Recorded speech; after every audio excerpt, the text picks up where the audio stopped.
एक आपल्याकडं ज्या पद्धतीने नीलक्रांती नावाची योजना मत्स्य विभागाची होती, त्याच्यानंतर सुद्धा बऱ्याचशा योजना आहेत, परंतु मत्स्य विभागाचं काम एका विशिष्ट क्षेत्राच्या पलीकडे आमच्याकडे गेलं नाही. राधानगरी तालुका असेल, भुदरगड तालुका असेल, आजरा तालुका असेल, चंदगड तालुका असेल, गडिंग्लज तालुका असेल, या ठिकाणी गोड्या पाण्यातील मत्स्य व्यवसायाचा खूप चांगल्या पद्धतीच्या संधी आहे. आणि या संधीला जर का संधीचं सोनं करायचं असेल तर त्यासाठीचं नियोजन करण्यासाठी आज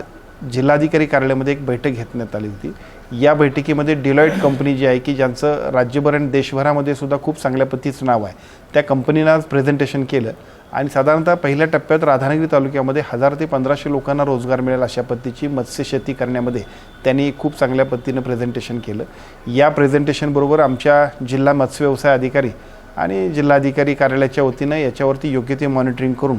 जिल्ह्यामध्ये मत्स्यशेतीचं प्रमाण वाढवणं आणि शेतकऱ्यांच्या आणि सर्वसामान्य नागरिकांना अर्थकारणामध्ये गती देणं यासाठीची महत्त्वपूर्ण अशा पद्धतीची बैठक पार पडली.